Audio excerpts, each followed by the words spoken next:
when it comes to business. We're the best you can find with our daily 10-minute business lessons for the real world. I'm your host, your coach, your teacher, Omar Zenhom. I'm also the co-founder of the $100 MBA, a complete business training and community online. Please go ahead and help yourself to some of our freebies over at 100mba.net. We got a free course and free guides and a whole bunch of other stuff you can pick up at no cost. In today's episode, you will learn how important are financial goals. Is it important to set financial goals in your business? What are some strategies to set these goals? How do you make sure you don't set them too low or too high? I'll share with you what we do here at the $100 MBA and share with you how important this exercise is, if it's important at all. Let's get into it, guys. Let's get down to business.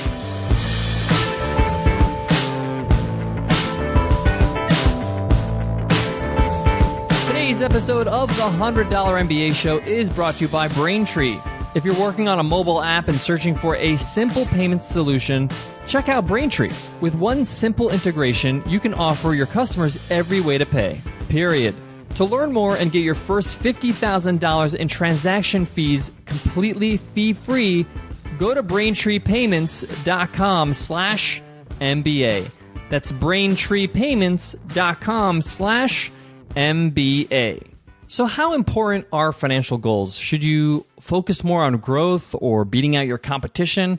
How important is it for you to sit down and decide how much money you want to make for your business this month, this quarter, this year? In my personal opinion, setting financial goals is very important, and especially important if you're just getting started.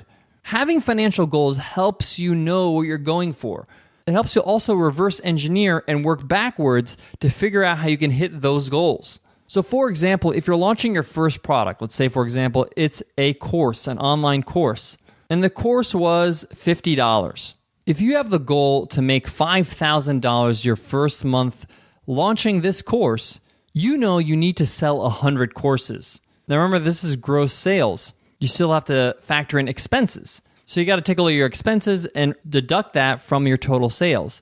But it gives you a rough idea. You need to have at least 100 sales that month in order for you to hit your financial goal.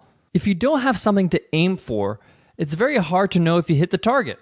So one of the strategies that Nicole and I have when it comes to setting our financial goals, we set two goals. And this is especially important if you're launching a new product, but it also could be applied as your regularly monthly goals.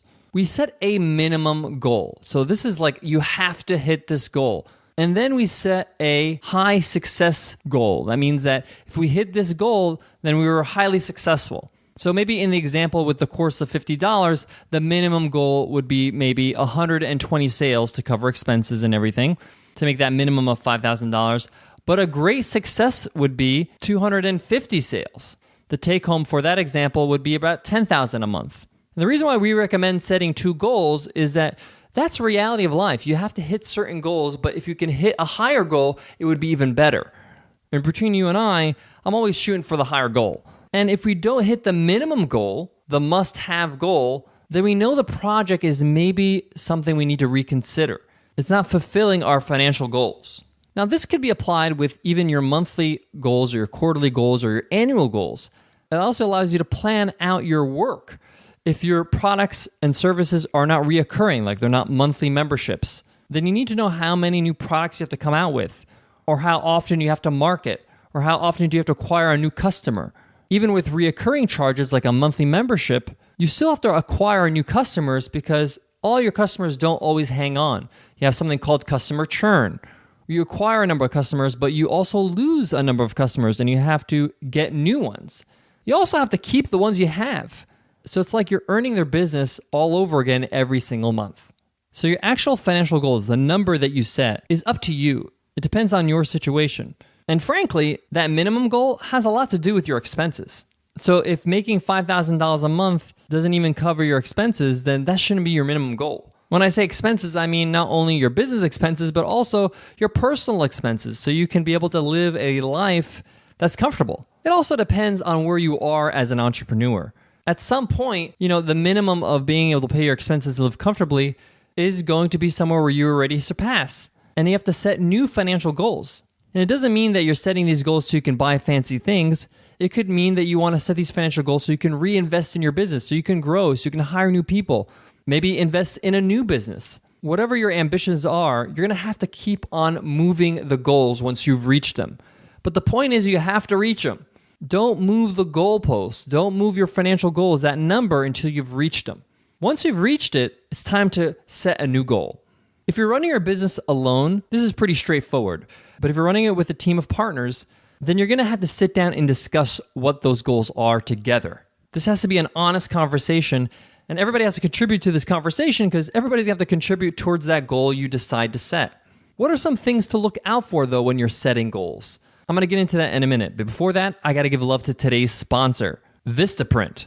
Right now at Vistaprint.com, you can get 500 business cards for just $9.99 when you enter promo code MBA at checkout.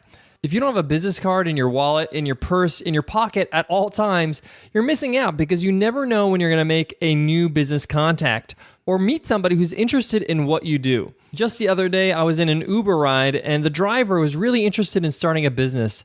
I told him about the $100 MBA Show podcast and what we do, and I was able to hand him a business card right then and there. It's still the easiest way to share your contact and spread the word about what you do. And we've been using Vistaprint to print our business cards from day one. They're amazing. The quality is fantastic. In fact, if you go to today's show notes, you'll see a picture of my business card that I've printed with Vistaprint. We love Vistaprint and want you to try them. So Vistaprint has a special offer for $100 MBA listeners. Just enter coupon code MBA at Vistaprint.com and get 500 business cards starting at just $9.99. That's up to 50% savings off the regular pricing. That's Vistaprint.com. Enter code MBA. One of the biggest things you need to look out for when you're setting your financial goals is not being ambitious enough. Now, there are people that are too ambitious. They set goals that are very unattainable, but most of us don't do that. Most of us set goals that are a little bit too low. We don't really stretch ourselves. You should feel a little bit uncomfortable about that goal. If when you're setting this financial goal, you feel like very confident about it, like you have no doubt you can hit that goal, you need to stretch a little bit more. This is especially important if you've been doing this for a while, if you've launched products before, if you've sold products, opened businesses. You need to set goals that make you uncomfortable because it's going to force you to think of innovative ways to market, to sell, to reach those goals. One of the reasons why they don't stretch themselves is they feel like, well, what if I don't hit that goal? It's okay. You'll probably get very close to the mark. So for example, if your goal is to make $100,000 in revenue in your next product launch, if that's your goal, you're working towards that, you'll probably end up around 90. And you hitting 90,000 and not actually hitting the goal is better than you setting your goal at 40 or 50 and then, just hitting around that mark. So don't be afraid to stretch your goals. If you don't hit exactly the goal, it's okay.